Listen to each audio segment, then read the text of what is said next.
El escudo que está a mano izquierda de vuestra chat es el escudo de la bandera de Zaragoza. O sea, el que es ese rojo con el... No, el de arriba. El rojo con el león, esa es la bandera de Zaragoza. Luego está el que tú estabas marcando, el de abajo, que es la bandera de Aragón. Pero el de arriba, la bandera de Zaragoza es roja con el león. Y la de Cataluña Y también es igual. no empecemos, que nosotros somos el reino y todo el condado. No, Pero que hay que entender que por eso hay una calle, por ejemplo, en Barcelona, que se llama Violante de Hungría, que era princesa de Hungría, ¿vale? Por eso se llamaba Violante de Hungría y era prima y creo que incluso fue reina de aquí de Aragón, Violante de Hungría. Bueno, pues eso. Y la otra es la bandera de Aragón. Esa es la bandera de Aragón y la de arriba es la bandera de Zaragoza. Y la de la derecha, blanca y roja, pues la vamos a encontrar en Polonia, la vamos a encontrar en muchísimos sitios, ¿vale? En Lituania, en todos esos sitios que nos hacen creer que no tienen nada que ver con nosotros, ¿vale? Vemos aquí este pájaro, ¿vale? Ese pájaro, como ya hemos visto, es el somlio, ¿vale? Ese hace referencia al espíritu. Hoy lo vamos a ver muchas cosas que no os han contado, ¿eh? Que yo creo que muchos se van a quedar con cara de moniato cuando yo vaya contando. Vale, voy a ir poco a poco, vamos a ir haciendo una aproximación porque hoy el día promete, como bien decíamos en el chat de esta tarde, mira, esto es gracioso a la vez que curioso. Vamos a entender mucho de esa pugna que hubo entre los reyes de Francia, los reyes de Hungría y el papado. ¿Vale? Eso que estamos viendo delante tiene que ver con el Viernes Santo. Y escuchemos estas palabras. Dice, el cuervo lava a su hijo. El rey Magiar es coronado. El cuervo lava a su hijo. Lava a tu hijo. Redime al rey. Redime a las naciones de todo el mundo. Esto hace referencia a ese cuervo, a esos cuervos de Odín. Hace referencia pues, a esos pueblos del mar, en principio. Y cómo esa iglesia católica romana ha ido acabando con todo lo que tenía que ver con los escitas en Europa. ¿Cómo se ha ido acabando con los escitas en Europa? Pues un ejemplo lo vamos a tener en la imagen que te voy a enseñar aquí abajo. Y tú me vas a decir qué sabéis. ¿Qué sabéis de este señor? Que te vas a caer de culo. ¿Quién es ese señor y qué sabéis de él? A ver si alguien es capaz de decírmelo. Abre el micro porque no te escucho, ¿eh? Que le vamos a tener que mandar un WhatsApp. Ahora no que digo quién es este señor. ¿Quién es ese señor? Magno, dicen por aquí. No. No, este es más. No sé si. Ay, chicos, no lo sé. Romano es no. Os tiene que sonar la cresta que lleva arriba. Y Pero la cresta. esta imagen es de la batalla de Troya. Y hubo una película Iba yo bien donde se manipuló la historia verídica y sale Brad Pitt interpretando a este señor. Sí, joder, ¿ves? Iba yo por buen camino. Pues es que no Aquiles. Eso. Que no me salía el nombre, lo llevo a la punta de la lengua. ¿Vale? Este es Aquiles. ¿Vale? Pero lo del gorrito ese lo llevan muchos, oye. Vale. Pero ¿quién era Aquiles realmente? A ver, cuenta. Aquiles, que te dice la película de Hollywood, como siempre te vende la historia, te dice que era un mercenario al servicio de otros reyes que iba por ahí a pelear, ¿verdad? ¿No? No, nos cuentan eso, al menos en Hollywood. Bueno, pues yo voy a presentar quién es Aquiles realmente. Dice el epígrafe o lo que pone debajo de esta nota, dice Aquiles que gobierna la tierra de Escitia, escrito por Alcaeus el año 600 antes de Cristo. Aquiles el escita, ¿vale? O sea, que no os cuenten rollos, ¿vale? Rey, ¿vale? Nada que ver con la mierda que nos vende Hollywood, ¿a que no? Pues no, ni se parece, vamos. Bueno, pues vamos a ir paso a paso. Para no variar. vamos a ir viendo cosas. Mira, yo voy a empezar enseñando una serie de piezas que son piezas hechas con cuero, porque a los escitas les ha gustado mucho el oro y el cuero, ya sabéis. Y no hablo del sadomasoquismo, ¿eh? No, no. Ah, ostras. ¿Vale? Da miedito eso, ¿eh? Bueno, ¿qué estamos viendo? Esto que estamos viendo es una armadura de la dinastía Turul. El somlio, ese halcón que vemos aquí en medio, esto hay que entender que lo llevaba puesto un caballo, ¿vale? Y lo que vemos debajo, pues todo esto son ornamentos de ese caballo. Luego, a ver si puedo irme un poquito más atrás. Vamos a ver, pues eso, esos detalles, ¿vale? Tenemos ahí ese somlio, ese halcón, y aquí lo vemos en todos sitios, ¿vale? Ese halcón. Tiene que ver con Egipto, como ya hemos visto en otras ocasiones. Es el mismo halcón que llevaban los faraones en la parte de arriba. Vemos ahí ese casco, sí, de cuero a la izquierda. Y bueno, pues vemos ese halcón marcado en todos sitios. Pues esto es uno de los príncipes escitas de la dinastía Arpad de Hungría. ¿Vale? Que para quien no lo sepa, pues en la Edad Media lo que era la caballería negra húngara era muy famosa. Y cuando digo muy famosa, es muy famosa. Bueno, a ver, yo voy a tirar para adelante. Voy a irme a otro sitio, porque me voy a ir seguramente, creo que es, bueno, de esto ya hemos hablado otras veces. Recordamos, ¿no? Esas palabras mágicas que decían los magus, ¿no? Los magiares, abracadabra, que quería decir Sí, realmente señor. los dibujos del tambor. Bueno, pues yo lo voy a decir bien. Abracadabra. El timbal, el tambor, era de bronce y estaba cubierto con una piel de un toro. El tambor era utilizado por los exorcistas de los templos en las ceremonias religiosas como medio para alejar la ira divina. Un importante texto cuneiforme, que lo tenemos delante, hallado en la ciudad sumeria de Uruk, describe un elaborado ritual utilizado para cubrir el timbal tetera con una nueva piel, ¿vale? Lo que hoy, bueno, con una impresora de estas de resina sería cambiarle el FEP para que siga imprimiendo, ¿vale? Pues esto nos explica cómo cambiar esa piel de toro en los tambores. Dice que las tablillas dejan claro que se trataban de ritos secretos, misteriosos, de los que no se podía hablar a los no iniciados. El poder mágico asociado a estos rituales es evidente en las palabras que recitaba el sacerdote al terminar el ritual. Entre comillas, estos actos rituales los ha realizado la totalidad de los dioses. Yo no los he realizado, han sido ellos. Una vez completados estos rituales, el tambor, también llamado cantimplora, recibía el estatus de dios y era, entre comillas, cogido de la mano y conducido al templo para ocupar su lugar junto a otras imágenes de los dioses. Y me voy a ir a enseñar otra imagen que acompaña esto, que es esta de aquí, toro de bronce descubierto en una entrada de una cueva, que ahora volveremos a esa cueva, ¿vale? Que se llama Bull Rock, que hace referencia a ese toro de roca. Bueno, pues este toro, que vamos a encontrar en muchos sitios, realmente hace referencia a esa piel de toro, como bien sabemos en España, que se ponía en los tambores. ¿Por qué se nos llama a nosotros la piel del toro?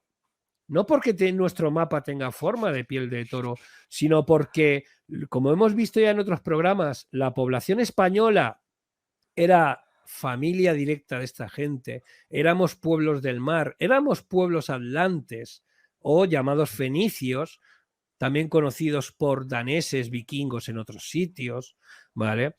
que realmente ha habido varias migraciones, una desde Hiperbórea, desde el norte, y otra desde el norte de la India, ¿vale? Que ese Noé vino del norte de la India, luego fue ya sabemos, ¿vale? Persia, Irán, Sumeria, Babilonia, Egipto, luego hacia la zona del Tíbet, ¿vale? El Altai, y luego vino hacia Europa, ¿vale? Que de ahí saldrían migraciones de esas famosas de los godos, visigodos, todo ese peñazo que nos han metido en las clases de historia falsa que nos han dado en el colegio.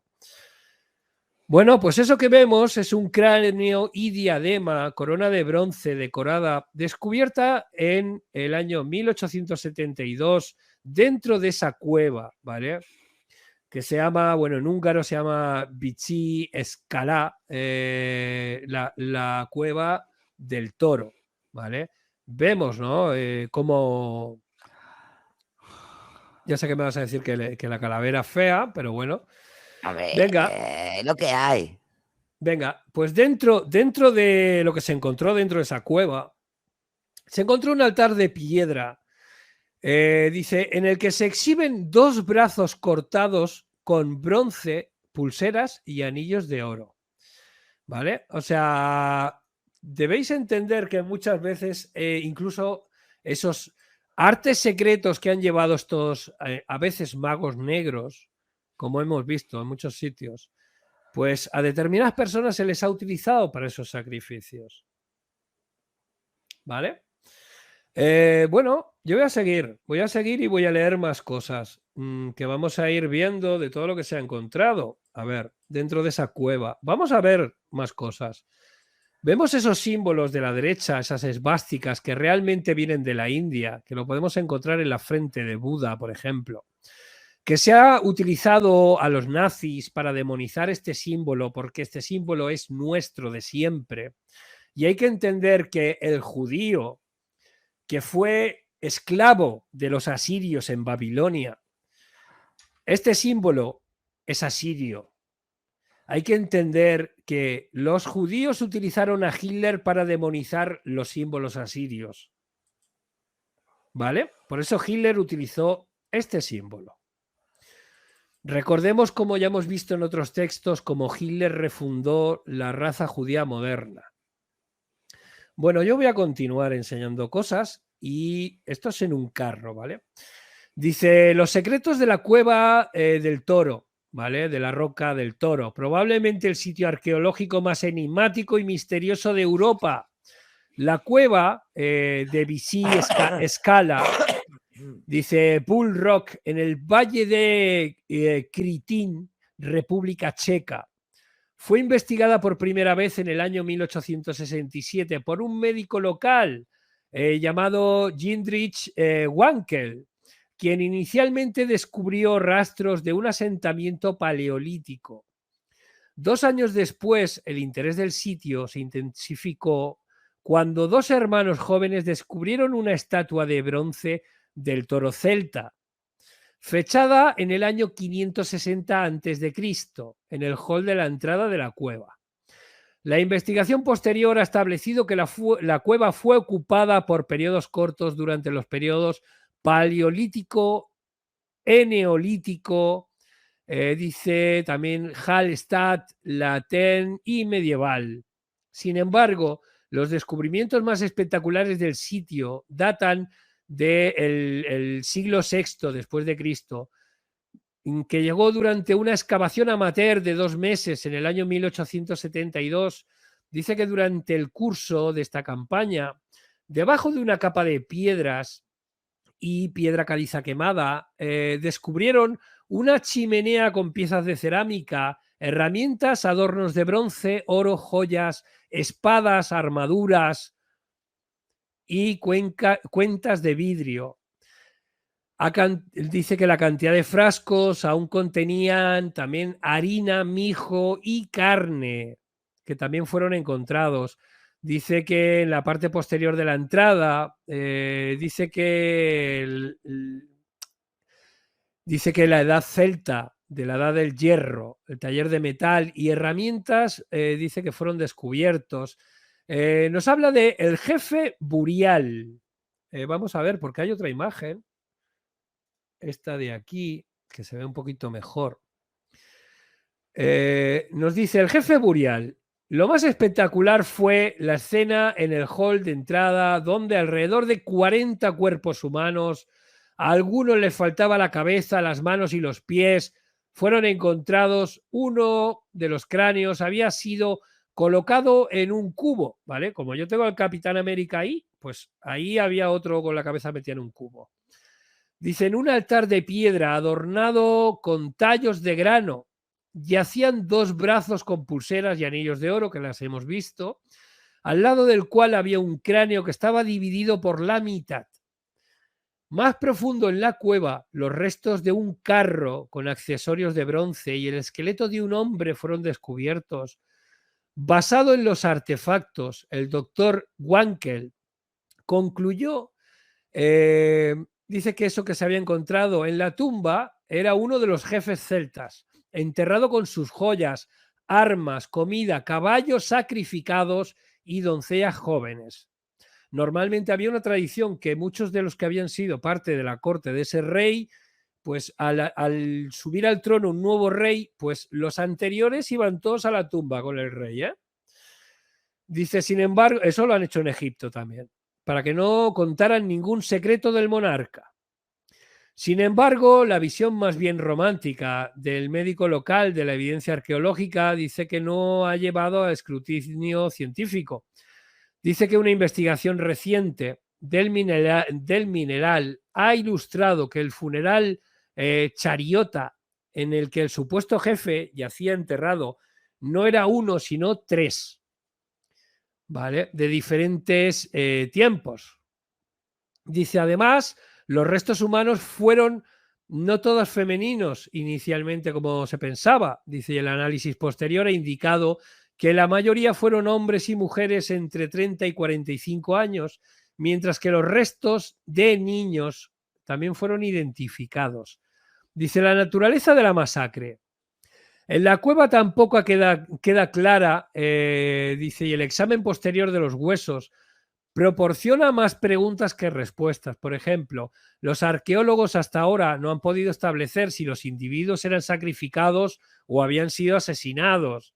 Y mientras algunas de las heridas descubiertas parecen ser fatales, infringidas a personas vivas, otras han demostrado haber sido infringidas después de la muerte. La investigación arqueológica en el sitio también se ha complicado por el hecho de que, aunque los cráneos se han conservado, los restos humanos del siglo XIX, dice, las excavaciones del siglo XIX fueron enterradas en un lugar desconocido y nunca se han recuperado. Recordemos que hay muchos líderes militares de la historia que se han enterrado en sitios, pues, secretos, simplemente para que no profanen sus tumbas. Dice, además, durante la Segunda Guerra Mundial, el ejército alemán planeó usar esta cueva, la Cueva del Toro, como fábrica de armas, y el hall de entrada fue pavimentado, enterrando así toda evidencia restante bajo una gruesa capa de hormigón. Entendemos, ¿no?, que se ha usado a los alemanes para esto. Dice, por lo tanto, aunque se ha avanzado en muchas teorías sobre la función de la Cueva del Toro durante este periodo y los dramáticos eventos que ocurrieron a mediados del siglo VI antes de Cristo, dice, la verdad completa sobre el sitio sigue siendo enigmático y igual no se va a llegar a conocer nunca, ¿vale? A ver, yo voy a empezar, yo os digo, porque hoy como hemos estado hablando de cositas, de cuevas y cosas subterráneas, pues hoy vamos para abajo, yo aviso. ¿Vale? No queríamos buscar un sitio donde poder largarnos y que todos estos pinochos que tenemos en el gobierno se quedaran por aquí. Dice, la gran tumba del pasaje en Gran Bretaña, ¿vale? Esto es en Gran Bretaña, pero vamos a entender que es la misma gente. Todo está hecho por daneses, lo que conocemos por vikingos, que serían lo mismo. Recordemos que ese William Wallace de Escocia, ese que Hollywood también, igual que Aquiles, nos ha contado, pues que era un perro flauta que pasaba por allí, ¿vale? Pues no, recordemos que el padre de ese William Wallace que era Alanis Wallace, era un Alanis, era hermano de los españoles y que era, pues eso, era un danés, ¿vale? Que ahí entraríamos en la historia de cómo se forma Inglaterra, ¿vale? Con el reino de Wessex y con las peleas con todos esos daneses. Dice, la gran tumba del pasaje este que hay en Gran Bretaña, dice Francia, fue construido entre el año 3500 al 3200 antes de Cristo. Dice que hay unas 50 losas, muchas ricamente adornadas, decoradas con hachas grabadas, zigzags y espirales, bordeando lo que es un corredor de 45 pies de largo. Dice que conduce a una cámara funeraria. ¿Vale? Vamos a ver más imágenes del sitio. Nos dice que las losas decoradas del pasaje, pues bueno, ahí vemos, ¿no? Todos esos dibujitos. ¿Vale? Pues venga, vamos a seguir viendo más imágenes de esas cuevas. Voy a saltar, voy a empezar a hablar de esta cueva. Vamos a ver más dibujos. Dice, el misterio de Gravinis, una tumba de paso prehistórico llena de extrañas inscripciones. Gravinis, una misteriosa isla pequeña del Golfo de Morbihan, a lo largo de la costa rocosa de Bretaña, entre Bretaña y Francia, que contiene la tumba de Gravinis, un monumento megalítico notable con una abundancia de arte megalítico en el neolítico europeo. Fue construido alrededor del año 3500 a.C. Los estudiosos e investigadores se sorprendieron al encontrar lo que representa en las paredes de la tumba prehistórica de Gravinis. Dice, del tamaño perfecto de la circunferencia de la Tierra. Escuchar, ¿eh? El tamaño perfecto de la circunferencia de la Tierra. Esto es paleolítico, entonces no es plana, ¿no? Ya lo tenemos claro. Bueno, es que esto ya los fenicios ya lo sabían, porque los fenicios fueron creadores de culturas. Por eso cuando llegaron los españoles a América, esos indios americanos se pensaban que volvían sus dioses, los cachinas.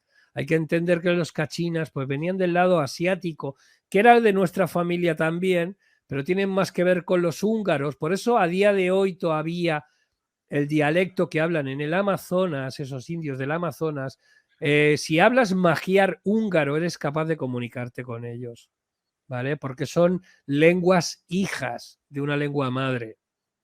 Dice que los investigadores y estudiosos se sorprendieron al encontrar lo que representaban las paredes de la tumba prehistórica de Gravinis, del tamaño perfecto de la circunferencia de la Tierra, la cantidad de días en un año, la constante matemática pi, ya estaba ahí, y la longitud y latitud exactas de la isla de Gravinis. Según Giorgio A. Tesocalos, un famoso teórico de los astronautas antiguos, ¿vale? Entendamos que esos asirios, según nos dice la mitología del Tíbet, bajaron de Sirio. Por eso al Khan de Mongolia se le llama el rey de Sirio también. Dice, según, bueno, y recordemos todas esas imágenes que tenemos en Sumeria, Babilonia y Egipto, con esos reyes que eran gigantes. Por ahí se dice en Europa, ya hemos visto esa tumba teórica de Noé, y es una tumba de más de 7 metros de larga, ¿vale? Ahí teóricamente hay un gigante. Dice, según el famoso teórico de los astronautas antiguos, Gravinis es una tumba notable a diferencia de todo lo que se haya encontrado. Dice, esta tumba presenta un conocimiento matemático increíblemente avanzado que se remonta a tiempos prehistóricos, lo que de hecho deja atrás a los investigadores. Lo más sorprendente de Gabrinis es que las espirales y cosas que casi parecen huellas digitales talladas, no son talladas, son moldeadas. Recordemos, ¿no? Que esta gente moldeaba la piedra, no la tallaba. Lo que hacía era una composición artificial de piedra y estas piedras son artificiales y seguramente estos dibujos que estamos viendo están hechos pues, con los dedos o con un trozo de madera. No penséis que hay mucha más ingeniería, que nos hagan creer que había aquí alta tecnología para hacer esto. No es cierto, se hace con muy poco. Dice que lo más sorprendente es que hay espirales y cosas que parecen huellas digitales talladas en enormes losas de roca. Por eso vamos a encontrar muchas veces una mano en medio de una piedra, ¿vale? Que no es que la hayan tallado, es que la han moldeado. Los matemáticos que han estudiado el lugar están de acuerdo en que hay mensajes ocultos, mensajes mayormente matemáticos, ¿vale? Cuando los investigadores llegaron a Gravinis, comenzaron a tomar numerosas medidas con respecto a la disposición de las rocas. No les llevó mucho tiempo darse cuenta de que no solo no se colocaron al azar en su lugar. Según los principales resultados de la investigación en las rocas, había un increíble conocimiento y dominio de las matemáticas. Se usaron exactamente 52 megalitos en la construcción de esta tumba, de los cuales 26 fueron, bueno, dice tallados, yo diría moldeados, con símbolos únicos. Al agregar, dividir y multiplicar el número de los símbolos, esto ya empieza a parecer QAnon, con eso de todo por 17, dice, al agregar y dividir y multiplicar el número de los símbolos por el número de rocas o grupos de rocas importantes, los estudiosos han encontrado un extraño extracto que da el tamaño exacto de la circunferencia de la Tierra, la cantidad de días del año y la constante matemática pi. Según Sarah Seger, profesora de ciencias planetarias, el número pi, muy particularmente en matemáticas, dice que lo encontraron allí, es la propiedad fundamental de todos los círculos, siendo la relación entre los perímetros de un círculo y su diámetro. Mientras que el señor, el otro investigador, Tesoukalos, dice que concluye diciendo que estos increíbles matemáticos antiguos no solo están determinando el número pi, dice mucho antes de que lo descubriera, pues bueno, ya sabemos, ¿no? Dice también la longitud. No, bueno, el número pi. Es 14-17, ¿cuánón? No, es 16. Es 16. Siempre. Calla, que ellos se creen que es 17, jope. Ya bueno, está. que ya sabemos que eso daría luego a la sociedad secreta pitagórica, ¿no? En su día, pero bueno, tenemos que entender que este conocimiento ya era conocido en la antigüedad. Dice, es sorprendente pensar por qué como estas personas primitivas sin ningún tipo de tecnología avanzada conocían la latitud y longitud de esta isla. Dice, ¿no es extraño? Bueno, venga, vamos a seguir. Esto se pone interesante, ¿eh? ¿O qué? ¿Qué me dices? Esa la hemos visto. Sí. Venga, vamos a ver, mira. Arte rupestre de una edad indeterminada. Ojo, aquí ya estoy saltando a Estados Unidos, ¿vale? Entendemos, ¿no? Que estamos en sitios diferentes. Dice el arte rupestre de la edad indeterminada en un sitio llamado Wyoming, ¿vale? Lo conocemos, ¿no? Wyoming. Dice que representa a un caballo y a un jinete que los investigadores sospechan que fue tallado por personas ancestrales que fueron ancestrales a los comanches o los Shone. No sé exactamente cómo se pronuncia. Una tribu india. Dice, los nativos americanos acorralaron caballos españoles décadas antes de que llegaran los europeos. Entendemos, ¿no? Lo que quiero decir. Si no habían llegado los españoles, ¿cómo podían tener caballos tipo españoles? Dice, el ADN y las pistas esqueléticas reescriben la historia de cómo los caballos llegaron a las grandes llanuras en el siglo XVII. Dice, una colaboración entre científicos occidentales y nativos americanos encuentra que los grupos indígenas incorporaron rápidamente caballos de ascendencia española en las culturas de las grandes llanuras a principios del siglo XVII. Algunas historias orales indígenas dicen que su relación con los caballos se remonta aún más posiblemente a supervivientes equinos de la edad del hielo. El conocimiento indígena y la ciencia occidental han escrito una nueva historia sobre cuándo los caballos llegaron más recientemente a América del Norte. Los españoles trajeron caballos a México en el año 1519. Los pueblos indígenas tomaron las riendas, transportando rápidamente a los descendientes de estos caballos recién llegados al norte a lo largo de las rutas comerciales.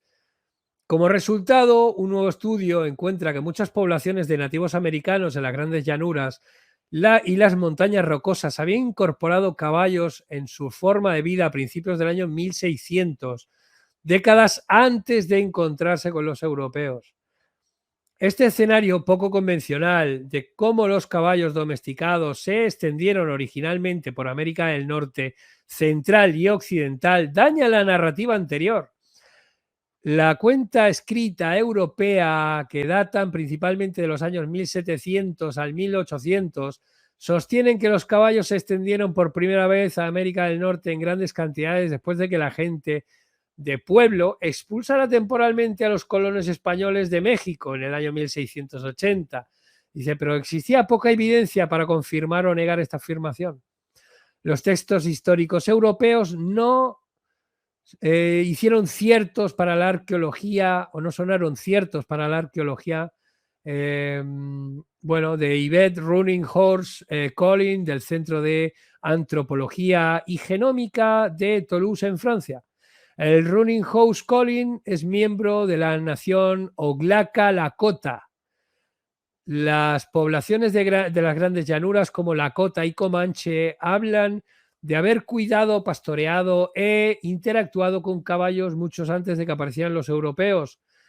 Rolling House Collin contactó, dice, a un colega de Toulouse, Ludovic Orlando, un arqueólogo molecular que ha rastreado los orígenes de los caballos domesticados en el sudeste de Asia hace más de 4.200 años. Recordamos, ¿no?, que yo ya he explicado que Argentina era, como bien decía, la tierra de los patagones, de los gigantes, y que era la cola de la serpiente asiática. ¿Por qué? Porque por ese paso que hoy día ya no existe, por allá arriba, más allá de Canadá, en Alaska, por ahí, desde Asia, pasaron esos que después serían llamados indios americanos. Por eso los indios americanos usan la serpiente, igual que en Egipto, igual que en otros sitios. Que la serpiente es un símbolo que viene de Sumeria, que en principio era un triángulo con dos ondas, que después se transformó en una serpiente, como hemos visto en Egipto y en otros sitios. Y que ese triángulo con dos ondas simplemente quería decir superviviente del diluvio. Y que ese superviviente del diluvio, o ese diluvio de hace, pues calculados unos casi 18.000 años, unos 17.000, no, perdón, casi 12.000 años, 11.850 años más o menos. La historia de la India dataría de unos 18.000, pero ese diluvio habría sido hace casi 12.000. Pues ese diluvio habría sido causado por el deshielo de ese mundo congelado. ¿Vale? A ver si entendemos un poco de dónde ha venido toda esta historia. Dice que, bueno, que los orígenes de estos caballos domesticados del sur vendrían del suroeste de Asia, de hace más de 4.200 años. Esto sale dice, me da una referencia SN 20/10/21.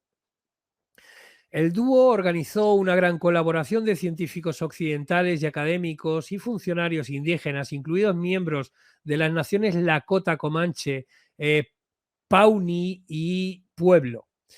Dice, entre comillas, nuestros hallazgos indican que los caballos se extendieron desde México a América del Norte a principios del siglo XVII y se criaron localmente, lo que se alinea sorprendentemente con las perspectivas de los nativos americanos, dijo un arqueozoólogo llamado William Taylor, de la Universidad de Colorado. Dice en una conferencia de prensa el día 28 de marzo, no me dice el año, los resultados de la investigación aparecen el día 31 de marzo en una revista de ciencias. Taylor dirigió un esfuerzo que localizó a los restos excavados previamente y le hicieron el radiocarbono a 23 caballos del oeste de América del Norte y 6 caballos de Argentina. 3 de los caballos norteamericanos datan de la segunda mitad de la década del 1500, mucho antes de que la revuelta del pueblo del año 1680. Esos especímenes vinieron de sitios como Kansas, Nuevo México y Wyoming. El nuevo análisis de los restos de un caballo con fecha de radiocarbono, dice, de un sitio de Idaho, utilizando una técnica que mide la cantidad de radiación infrarroja cercana absorbida por el hueso, produjo una estimación de una edad relativamente temprana. Dice que lo que es particularmente importante es que estos hallazgos arrojan evidencia de grupos de nativos americanos que cuidaban, montaban y abrazaban culturalmente a los caballos a principios del año 1600, dice el arqueólogo Mark Mitchell, del grupo de investigación paleocultural de Brownfield en Colorado. Dice que quien no participó en el nuevo estudio, obviamente, si te van a dar otra cosa no te interesa, ¿verdad? La ciencia oficial. Los primeros restos de caballos norteamericanos incluyeron, bueno, me dice crecimientos,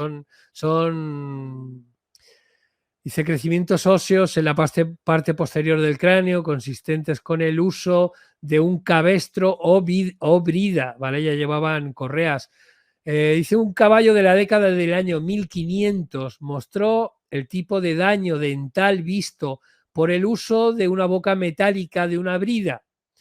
Se habría encontrado otro caballo temprano entre varios artefactos rituales, lo que indica que había tenido un significado ceremonial de algún tipo. Las comparaciones de ADN con una gran variedad de caballos modernos mostraron que los primeros caballos norteamericanos eran principalmente de ascendencia española.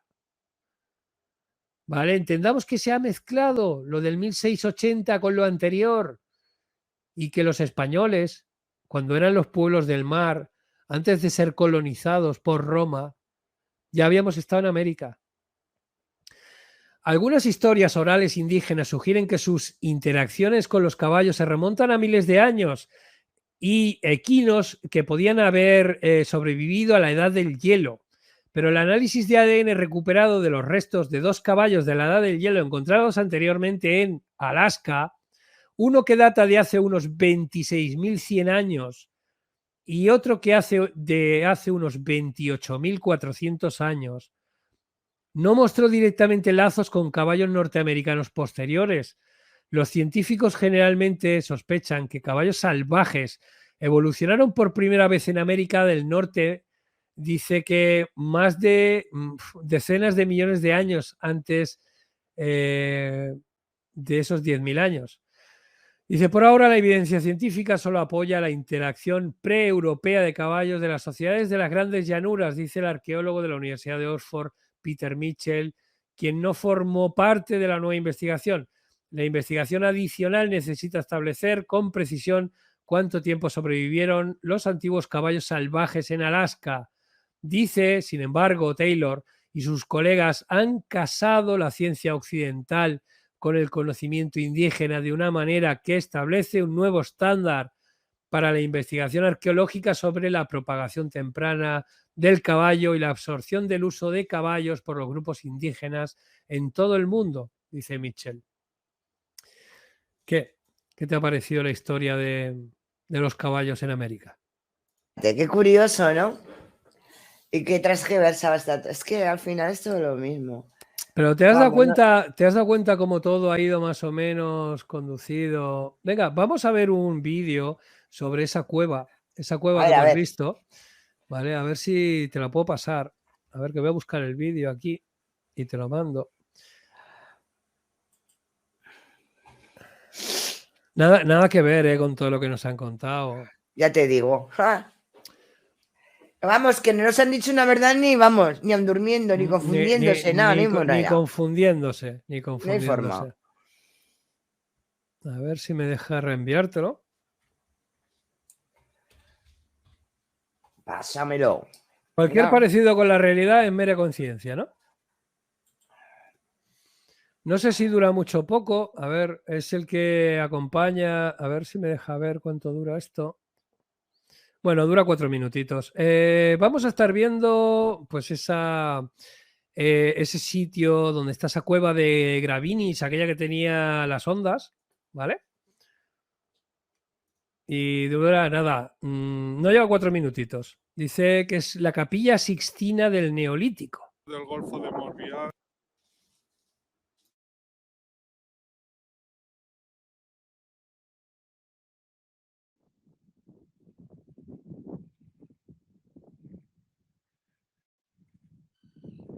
Estos son aguas del Golfo de Morbihan. Esos son todo islas prácticamente. Ahí al fondo se ve la isla de Gabrinis, que tiene el dolmen del mismo nombre. Más bien es un caín. No se puede ver. no sé si podré visitar, la verdad. Es casi lo más famoso de aquí, la Capilla Sistina del Neolítico lo llaman. Pero hay que hacer reservas anticipadas, son grupos muy reducidos. Y bueno, lo intentaré, pero no estoy seguro. Si acaso a la vuelta, a ver si tengo suerte. Y luego esa pequeña isla se llama Erlanik, que tiene cromlets, un círculo de piedras, ahí se puede ver.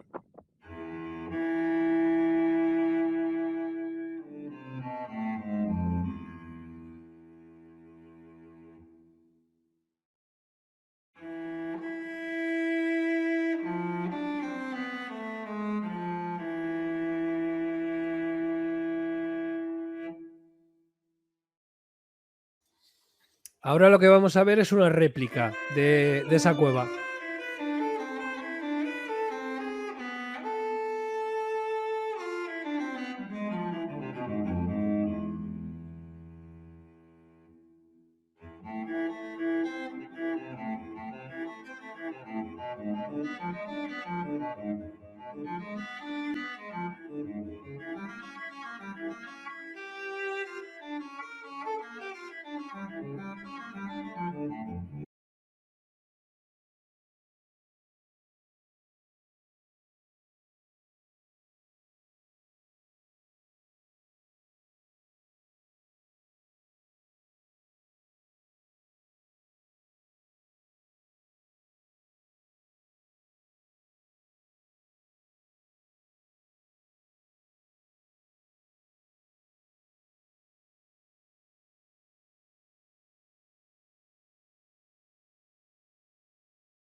Reino llamado el reino del Preste Juan, que era el rey de las Indias, que era un reino cristiano, que el zoroastrismo en Persia, en lo que hoy se llama Irán, era un principio del cristianismo, ¿vale? Zoroastro contra ese demonio Hariman, pues sería lo mismo que hoy tenemos a Jesucristo contra el demonio, ¿vale? Es la misma creencia, es una creencia escita que ha pasado por Egipto. Tenemos a Horus, tenemos a Set, ¿vale? Tenemos a todas estas historias que nos han ido contando, son refritos Si nos vamos por ahí, encontramos pues eso, los mitos de los caldeos y de otros pueblos. Entendemos que el Mediterráneo, entender que ese mar Mediterráneo quiere decir entre tierras, ¿vale? Mediterráneo, pues que en su día el Amazonas, yo he visto un mapa donde en medio de lo que hoy día es el Amazonas, aquello era un mar, ¿vale? Un mar interno. ¿Sabéis cómo se llamaba aquel mar? En el mapa lo pone, mar Mediterráneo. Luego también hay una zona en Asia que también se ha llamado Iberia. Escuchar bien, ¿eh? Todos esos sitios donde hay vocablos ibe, por mucho que tengamos personajes historiadores o pseudohistoriadores, como es el caso de Alexander Eleazar, que habla sobre los payos y los beres, todo eso que cuenta Alexander Eleazar es mentira, ¿vale? Este tipo no fue nunca descendiente de ningún Romanov, ¿vale? Igualmente me gustaría deciros que muchas de esas casas reales, con todo lo que hemos investigado de la historia de Rusia, sabemos que la capital del Kanato estaba cerca de San Petersburgo, ¿vale? No estaba en Moscú. De Moscú hacia arriba, pues eran una serie de poblaciones, pues con gente que venía de arriba, ¿vale? No tenían, eran familia, pero no tenían nada que ver, chocaban. Entender que realmente el rey de todos los vikingos, el rey de todos los vikingos, el rey de todos los fenicios, el rey de todos los pueblos del mar, el principal, ¿vale? Era el rey Bator del Valle del Indo. Ese rey principal, de ahí sale la figura de Noé, que era del mismo linaje, que por eso era el rey de todos era el comandante de las flotas de la Atlántida, Noé, realmente. Por eso cuando se dice que a todos nos salvó Noé, pues claro, todos esos barcos, cuando hubo ese deshielo, hace 11.850 años, pues todos salieron dispersos para todos lados. Y según registros que hemos encontrado, cuando llegó el rey Bator al norte de la India, entender que la India era un mar interno también, por eso se llamaba las Indias, por eso hablaban de las Indias orientales y las Indias occidentales, porque entendían que los reyes eran los mismos, ¿vale? ¿Por qué? Porque ese rey Bator, antes de llegar al norte de la India y empezar ahí el reino asirio en su día, pues hemos encontrado información de que venía del Golfo de México. Venía del Golfo de México hacia el norte de la India. Y de ahí, pues después sería todo lo que conocemos, Mohenjo-Daro, Harata, yo qué sé, Sumeria, posteriormente Babilonia. Egipto, por mucho que te quieran hacer que es anterior a todo lo demás, Egipto, el primer rey, ¿vale? El rey escorpión, la paleta de Nermer, fue posterior. Digamos así que ese primer rey que llegó a Egipto, ese primer faraón humano, que no anterior, que se decía, según el papiro de Turín, se dice que ya hubieron una serie de tiempos en el que estuvieron los dioses gobernando esa tierra de Egipto. Antes de ese primer imperio en el Bajo Egipto, porque toda la historia que nos cuentan los faraones nos la cuentan del Bajo Egipto, porque no habían conquistado todavía el Alto Egipto, habían otros reyes, había otra gente. ¿Entendemos eso? El que llegó al Bajo Egipto, ese primer rey, Nermer, venía huyendo de la destrucción de Babilonia. Igual que en su día, pues hemos escuchado muchísimas historias de cómo Iván el Terrible llegó a Moscú y fue el que fundó Moscú. Pero claro, Iván el Terrible venía de las estepas de Siberia, porque allí había, en las estepas de Siberia, en medio de Siberia, había otra ciudad importante de la que no te van a hablar. Porque en Siberia no hay nada, ¿verdad? Igual que en el Amazonas, sabemos a día de hoy que ha habido grandes poblaciones allí y que en cualquier momento van a empezar a quitar árboles y árboles y árboles y van a empezar a aparecer ciudades en el Amazonas. Entendemos que ya hemos corrido mucho, hemos ido de ida y vuelta, nos han contado cada cuento terrible. Los fenicios han estado por todo el puñetero planeta, pero desde el Paleolítico. Entender que realmente no somos una civilización que vayamos en su vida. Somos una civilización que nos hemos pegado un porrazo así de gordo. venimos en bajada, porque se supone que esos que fueron nuestros reyes, nuestros dioses de la antigüedad, pues como bien nos dicen los mitos sumerios, venían de arriba. Y en la India nos cuentan, nos hablan de los vimanas y nos hablan de platillos volantes. ¿Qué andaba buscando Hitler? Tecnología que ya teníamos aquí. No contactó con nadie de fuera, porque esa tecnología ya era nuestra. Motores de vórtice, ¿vale? De este científico que ya hemos visto otras veces, ¿vale? Víctor Schauberger. No lo sé. Yo te puedo decir que está todo muy liado. Nos han contado mucha porquería. Hay un hilo conductor. A ver. Para mí el hilo conductor principal son los cuervos. ¿Vale? Ese pájaro que siempre vamos a encontrar en muchísimas banderas, que, ojo, según tengo yo entendido, viene de cuando esos asirios salieron por la Cueva de los Tallos. Ojo, te hablo de Centroamérica, la Cueva de los Tallos. Estamos hablando de esas ciudades intraterrenas. Te acabo de pasar el último vídeo para poner, ¿vale? El Douche. Exactamente, que vamos a ver esa cueva del Toro de la que hemos estado hablando antes. Ese pájaro es un tallo, es un pájaro negro del cual se extraía aceite. Se decía que era el pájaro del rey y que ese pájaro lo vamos a encontrar con forma de águila bicéfala en pueblos indígenas americanos como los mapuches, y vamos a encontrarlo en la bandera del Imperio Austrohúngaro en Hungría y Austria, ¿vale? Porque era la misma gente. Lo que pasa que es nuestra herencia escita de la zona asiática, que el Vaticano se ha encargado de borrarla, como ya explicamos la semana pasada. Y si quieres, le damos paso a esto y yo creo que con esto vamos a ir terminando. Vamos a verlo, que esto se ve chulo. Některá místa jsou jiná než ostatní. Mají svůj příběh, své legendy a svého ducha. A to jsou místa, která nás zajímají. Proto jsme se v dalším dílu našeho seriálu vypravili do Býčí skály. V Býčí skále je možnost zažít zajímavé věci. Skoro bych řekl, že si nejsem jistý, čím to je. Určitě na to má vliv také fantazie každého člověka.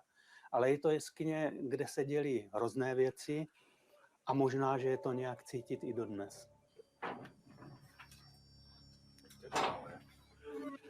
Býčí skála se nejvíce proslavila událostí, kterou malíř Zdeněk Burian stvárnil na svém obraze s názvem Pohřeb velmože. Zhruba 600 let před naším letopočtem zemřel mocný muž a při té smutné příležitosti bylo rituálně zabito přes 40 převážně mladých žen, které mu měly dělat společnost po smrti. Takto svůj objev alespoň interpretoval lékař, speleolog a archeolog Jindřich Vankl na konci 19. století.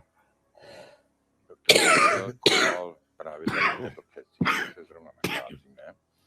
A kopal tady někdy. Mira, si quieres yo puedo ir, bajar el volumen porque están hablando en checo y la gente no va a entender nada. Bueno, yo si quieres voy a ir incorporando en estos minutos que vamos a ir viendo mientras estos arqueólogos entran en esa cueva que hemos estado hablando del Toro, donde estaban esas manos y ese cráneo y etc, etc. ¿Vale? Según nos dicen las historias antiguas, Adán, el primer hombre, ese hombre que era gigante, era mucho más grande que el humano normal y que vivía muchísimos más años que el humano normal, ¿vale? Porque en algunos registros históricos antiguos, el papiro de Turín te decía que hubo un dios en Egipto que reinó durante 36.000 años, ¿vale? Entendamos que había gente mucho más grande que vivía muchísimo más tiempo. Según nos dicen, en esos recortes genéticos que hemos ido recibiendo nosotros como raza para amoldarnos a no vivir tanto tiempo ni ser tan inteligentes como eran antes, otros, pues los adamitas, los preadamitas, digámoslo así, eran gigantes, eran eso que luego la Biblia llama pues los hijos de los dioses, de los ángeles caídos, esos titanes, ¿vale? Recordemos la guerra entre dioses y gigantes, ¿vale? Como se supone que te dicen que tiraron a esos gigantes al Tártaro. ¿vale? Pero claro, el Tártaro, ¿qué es? El terreno desconocido, era como lo llamaban. Por eso vamos a encontrar en muchos mapas esa nomenclatura de Tartaria. Por eso te van a decir que el Khan de Mongolia es el rey de Tartaria, ¿vale? Porque para ellos toda la tierra que no tenían conocimiento de qué pasaba era el Tártaro, porque la Iglesia Católica en esa Inquisición hizo creer pues, que el demonio estaba más allá de las fronteras. Siempre han creado un enemigo externo para hacerte creer determinadas cosas. Estamos viendo, ¿no? Todo eso, ¿vale? Pues todo eso tiene muchísimo tiempo. Tenemos que entender que esos eslavos del norte, que se supone que venían de Hiperbórea, de esos que tanto hablaba Hitler, de esa raza aria, eran realmente los asirios, que hoy los conocemos históricamente, y que venían pues del Valle del Indo, y que habían dos cruces porque eran familia, que esas dos líneas se unieron en Asia. ¿Con la boda de quién? Con la boda entre la hija del preste Juan y de un descendiente de Gengis Khan, de su nieto, ¿vale? De su nieto Batu, que te dicen que, que Gengis mató al preste Juan, según te dicen, para robarle el poder, claro. Y yo me chupo el dedo, señores historiadores, que contáis mentiras. Por eso la capital de Mongolia se llama Ulan Bator, ¿vale? No se llama Ulan Khan, no, se llama Ulan Bator. ¿Por qué se llama Ulan Bator? Porque el rey Bator del norte de la India, el rey Bator asirio, ¿vale? Y de ahí sale un apellido como el mío, Báthory. ¿Por qué llevo una I al final? Por un acuerdo de no agresión que hizo Atila, rey de los hunos, con el Vaticano. ¿Por qué hay una cosa que se llama Batucano en Italia? ¿Por qué el Principado de Transilvania, dominado por Atila, pasó a llamarse Romania? Porque hubo un acuerdo, un intercambio de nombres. Por eso el apellido Bator pasó a llamarse Báthory, ¿vale? A ver si entendemos eso.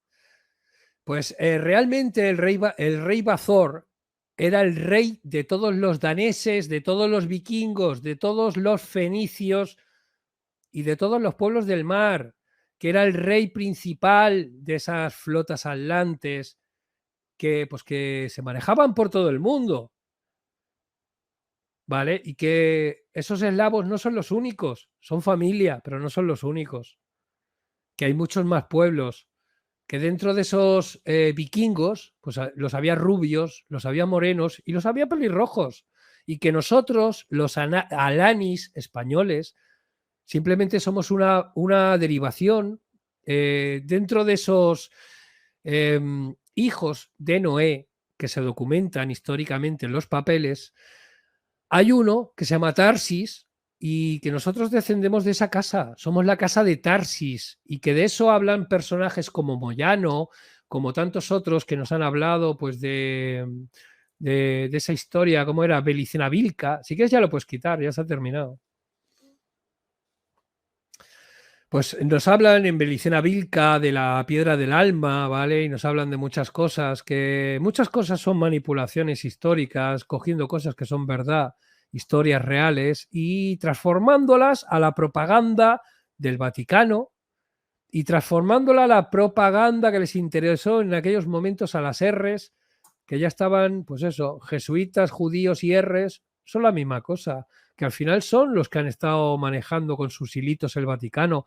Recordemos que esa primera Biblia con la que el Vaticano justifica que es la institución con autoridad más antigua del planeta, según ellos, pues recordemos que esa primera Biblia de Alejandría, que no es más que una traducción de la Torá judía, la consiguieron gracias a ¿quién? ¿Quién se las dio? ¿Quién le dio esa primera Biblia de Alejandría al Vaticano? Pues igual fue Atila quien le dio esa primera Biblia. Esto se pone interesante. Día tras día van cayendo las máscaras y se van sabiendo más verdades. Yo os doy las gracias a todos por acompañarnos. Espero que hayáis disfrutado mucho este miércoles. Os pido disculpas por cómo hemos empezado de forma irreverente este programa, ya sabéis. pero que ¿cuántos años vivió el rey Bator? Pues los que viviera, porque todos los demás que descendieron de esa línea, que siempre fueron los propietarios del oro, y fueron los que siempre montaron esas rutas comerciales, como hemos visto, ya vinieran desde el norte de la India o la famosa ruta de la seda, que te quieren hacer creer que es China, cuando realmente fue esa misma familia, esa unión de dos linajes, uno del norte de la India y otro de Asia, Batu Khan, ¿vale? Bator y Khan, que llegaron hasta Rumanía, que son reyes, pues de todo lo que hemos estado viendo, que realmente habría que decir lo correcto, que esos pueblos del mar llegaron hasta España, que el primer rey extraoficial de España era Espero, hermano del rey Atlante, y que Espero vivía en un sitio llamado Las Hespérides, y que las Hespérides a día de hoy se dice que es la isla de Cuba, y que al lado de Cuba, allá abajo, hay pirámides que se han visto en imágenes, ¿vale? Que no hablo de oídas, sino que yo he visto esas imágenes. Que todos esos sitios que han sido colonizados por el comunismo en épocas modernas, un comunismo manejado desde el jesuitismo, recordemos que fueron los jesuitas los que inventaron el comunismo en las reducciones del Paraguay en América, y que después exportaron a sitios como China y Rusia, pues hoy día son los que manejan el Vaticano, y que para que el Partido Comunista Chino de China caiga, tiene que caer el jesuitismo en el Vaticano primero. Y que entendamos que nos han manipulado toda la historia, sí, por supuesto, porque no les ha interesado que sepáis realmente quiénes sois y de dónde venís. Pero la historia es testaruda, las pruebas son testarudas, básicamente. Y más cuando te las graban en piedra, aunque lo correcto sería decir, aunque te las hayan moldeado en la piedra, ¿vale? Porque como ya vimos en una lápida egipcia, donde encontramos esa fórmula de cómo hacer esa piedra artificial, pues bueno, la historia está ahí, solo hay que buscar. Y yo espero que poco a poco pues la gente sea capaz de ver y unir esas diferentes piezas, y se va a dar cuenta que ese gobierno único ya fue, y lo que ellos quieren es un gobierno único de ellos, de esas sociedades secretas que manipulan a la humanidad, cuando lo que tiene que entender la humanidad es que ya fuimos uno hace mucho tiempo. Y lo único que habían, pues, era una serie de reyes en diferentes sitios, pero que respondían todos a una misma cabeza.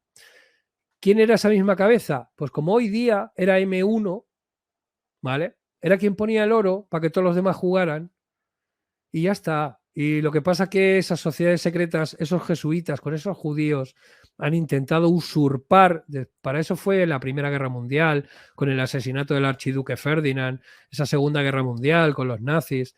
Tenían intención de matar el relato. ¿Cómo matas el relato? Apropiándote de él, falsificándolo y entregando una basura, una porquería llamada nacional socialista. ¿Vale? Escuchar bien, ¿eh? Nacional socialista. ¿Por qué? Porque los nazis eran sociatas. Cuando entendemos que no estaban a favor de los reyes, y que en cada uno de esos sitios que hay problemas hoy día en el planeta es porque quieren borrar el legado de los reyes. Por eso se atacó el Tíbet, a todas esas familias reales tibetanas, que por cierto, quien quiera, pues bueno, se puede dar una vuelta por las cartas de mi colección de Príncipes de Tartaria, que va a encontrar el emblema de la Casa Real del Tíbet, y que tiene que ver con el resto de casas reales. Lo que pasa que, bueno, hoy día pues tenemos casas reales como los Borbones, por ejemplo. Recordemos que esos reyes franceses, al igual que los ingleses, han sido los que han creado problemas realmente en todo el planeta. Que Francia se encargó de manipular a Rusia con Napoleón, ¿vale? Para acabar con el Kanato allá abajo en San Petersburgo. Y bueno, y los ingleses pues han manipulado toda la historia de Estados Unidos y de otros sitios, ¿vale? Por eso el rollo las colonias, y para intentar borrar la historia real de los pueblos. Pero que la historia real es esta. Y yo os doy las gracias y espero que aprendáis y espero que lo disfrutéis y que seáis capaces de ver el mundo con otros ojos. Muchas gracias. Bueno, genial programa como siempre. Súper bonitas esas cuevas, ¿no? Que hemos visto hoy. Y bueno, poco a poco lo que dices, que es cierto, vamos hilando toda la historia para entender lo que hoy en día estamos viviendo. Que muchísimas gracias a todos por dejarnos formar parte de vuestra vida. Mañana ya sabes que tenemos una guillotina que sortear.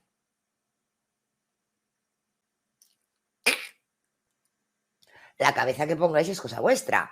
Cada uno creo que pondrá, yo pondría la del chanclas, cada uno pondrá... ¿Sabes la qué que- pasa? ¿Sabes qué pasa? Sí. Que no tengo ganas de que alguno venga y diga que me va a denunciar por delito de odio. Por eso por ahora he puesto al Capitán América. Yo espero que ningún yankee se me queje, lo siento. Pero ¿sabéis qué pasa? Que viendo presidentes del pasado, presente y futuro, viendo que todo es fraude, lo siento mucho, pero el Capitán América ya perdió la cabeza. O sea que mucho cuidado. For president. Bueno, pues eso. Y tendremos pues aquí, digo, no lo sé, yo creo que, no lo sé porque igual hacemos un arreglo para que los compañeros tengan tiempo y poder ver el última hora rese tranquilamente.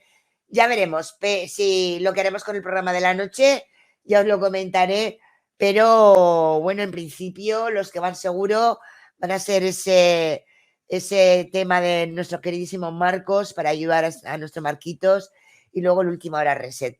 Según cómo vayamos de tiempo, iremos Sí, haciendo. que Pero lo importante eso, es ese programa de la tarde. que eso me gustaría decir que, pues bueno, en principio se va a subastar, nada, es un cacharrito, o sea, tampoco yo no espero recoger grandes cosas de las cosas que vayamos sorteando.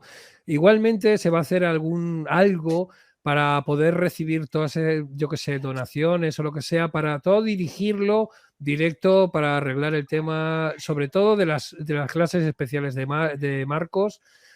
Y que quede claro que todo el dinero que se recoja va a estar todo, se va a documentar públicamente ese dinero Exacto. y después nos vamos a encargar de intentar, al menos yo por mi parte, documentar en qué se gasta todo ese Gasta. dinero. Sí, así será. Por supuesto que sí.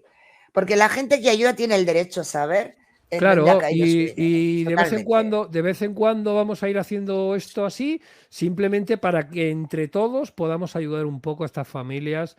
Y oye, lo tengo muy claro, igual que nosotros estamos en redescubriéndonos a nosotros mismos, entre nosotros tenemos que ayudarnos y no esperar que venga nadie a sacarnos las patatas fritas de Porque no ningún lo lado. van a sacar, es más que nada. Bueno, que el gato está aquí dando mucha guerra, se quiere comer el micro, el perro también. Yo voy a tener que hacer otro crowdfunding para un micro nuevo. Que muchísimas... ¡Uy, guau! ¡Hola! ¡Ataque, ataque, guerra! Muchísimas gracias por dejarnos formar parte de vuestra vida.